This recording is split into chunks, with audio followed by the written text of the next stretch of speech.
24-এ প্রমাণ করে দিয়েছে যে বাংলাদেশের জনগণ ইনশাআল্লাহ।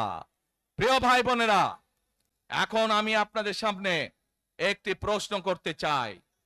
এইখান থেকে আমার সামনে যারা বসে আছেন, এর মধ্যে থেকে মুরব্বী যারা বসে আছেন, ওমরা বা হজ করতে গিয়েছেন, এরকম একজন হাত তুলেন। ওমরা বা হজ করে আসছেন, একজন মুরব্বী মানুষ, ওই যে লাল টুপি পরে বসে আছে, রুমন নিয়ে আসো তো ওনাকে। আপনি আসেন দেখি সামনে, সামনে আসেন, আমার কাছে আসেন।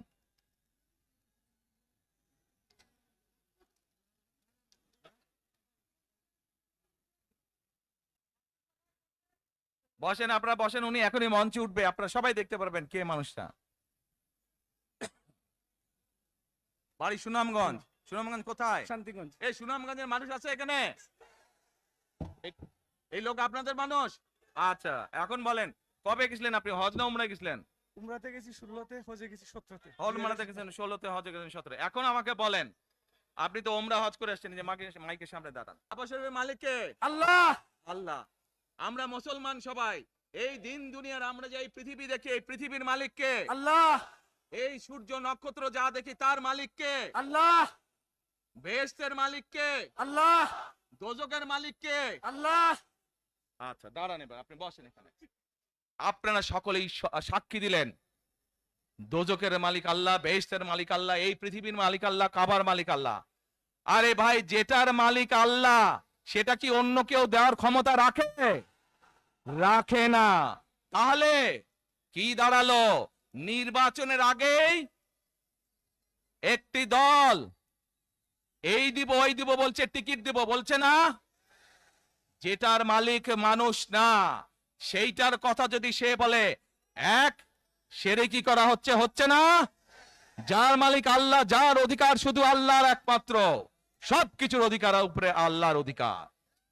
কাজেই আগেই তো আপনাদেরকে ঠকাচ্ছে, নির্বাচনের ফলে তাহলে কেমন ঠকাবে আপনাদেরকে বোঝেন এবার।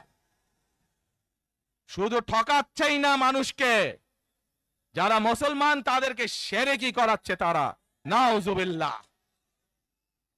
প্রিয় ভাই বোনেরা, কেউ কেউ বলে অমুককে দেখেছি, তমুককে দেখেছি, এবার একে দেখেন।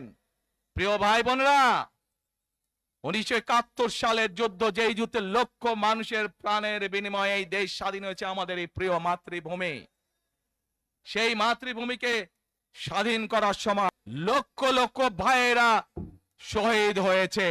এই দেশের লক্ষ লক্ষ মা বোনেরা, তাদের সম্মান হানি হয়েছে। কাজে তাদেরকে তো বাংলাদেশের মানুষের মধ্যে দেখেই নিয়েছে। এখন প্রিয় ভাই বোনেরা, এই কুফরের বিরুদ্ধে, এই হঠকারিতার বিরুদ্ধে, এই মিথ্যার বিরুদ্ধে আমাদেরকে ঐক্যবদ্ধ হতে হবে। আমাদেরকে ওই যে টেক ব্যাক বাংলাদেশে থাকতে হবে। আমরা দেশকে স্বৈরাচার থেকে মুক্ত করেছি, এখন মানুষের অধিকারকে প্রতিষ্ঠিত করতে হবে। শুধু ভোট, শুধু কথা বলার অধিকার প্রতিষ্ঠিত করলে হবে না, মানুষকে স্বাবলম্বী করে নিজের পায়ে গড়ে তোলার ব্যবস্থা করতে হবে। প্রত্যেকটি মানুষ, বাংলাদেশের মানুষ যাতে ঠিকভাবে ভালোভাবে খেয়ে পড়ে বেঁচে থাকতে পারে, প্রত্যেকটি মানুষ যাতে নিরাপদে রাস্তায় চলতে পারে, সেই ব্যবস্থা করতে হবে। সেটাই হচ্ছে টেক ব্যাক বাংলাদেশ। আমরা বিগত 15 বছর দেখেছি, অমুককে বলে এসেছি তমুককে ক্ষমতায় রাখার জন্য, বলেছিল না?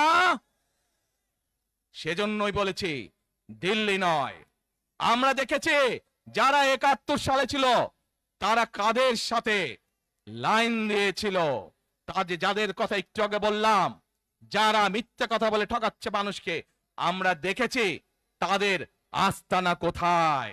সেজন্যই বলেছি, যেমন দিল্লি নয় তেমন পেন্ডি নয়, নয় অন্য কোন দেশ, সবার আগে বাংলাদেশ। এবং যেহেতু আমরা বিশ্বাস করি দেশের মানুষই হচ্ছে আমাদের রাজনৈতিক সকল ক্ষমতার উৎস, সেজন্যই আমরা দেশের মানুষের ভাগ্য উন্নয়নে বিশ্বাস করি। এবং সংক্ষেপে আপনাদের সাথে যেই কথা বললাম, শুধু ভোট এবং কথা বলার অধিকার না, বিএনপি চায় আপনাদের দেশের মানুষকে অর্থনৈতিকভাবে স্বাবলম্বী করে তুলতে, দেশের নারী সমাজকে, মা বোনদেরকে, দেশের যুব সমাজকে, দেশের প্রত্যেকটি কৃষক সহ প্রত্যেকটি শ্রেণী পেশার মানুষকে বাংলা বিএনপি চায় আগামী দিনে ইনশাল্লাহ সরকার গঠন করে প্রত্যেকটি মানুষকে